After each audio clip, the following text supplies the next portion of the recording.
On est donc au Havre, sur le plateau nord-ouest dans le quartier de Bléville. Et ici, c'est un petit morceau de la ville qu'on a reconstruit. En fait, il y a 15 000 m² en tout. Il y a 102 logements qui ont été créés par l'OGEOCEN. Et ce qui est intéressant dans ce programme, c'est sa mixité. On a des logements en accession sociale, on a des logements locatifs classiques et on a plein de typologies très variées qui permettent toute la mixité de cette opération. On a réservé sur la portion sud de toute cette parcelle qu'on a reconstruite 1500 m² dédiés à un projet d'habitat participatif. C'est ce projet qu'on appelle le projet POPACT.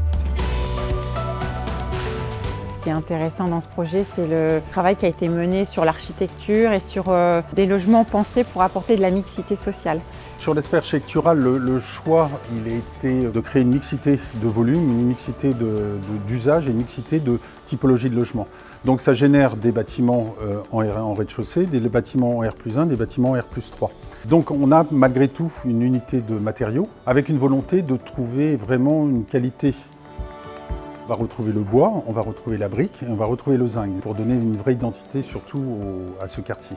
On a travaillé conjointement avec un paysagiste pour créer une opération référente en termes d'aménagement, de paysage et architectural.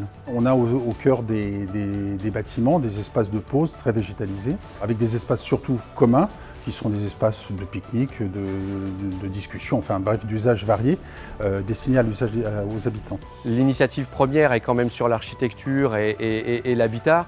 Après, dès qu'on peut accompagner sur les espaces extérieurs et les jardins, forcément, c'est une plus-value énorme. Mais le moteur principal reste l'habitat qui est au cœur et à la naissance du projet. Mais c'est vrai qu'on se rend compte que l'accompagnement et la réussite du projet architectural, et le projet de paysage l'accompagnent complètement.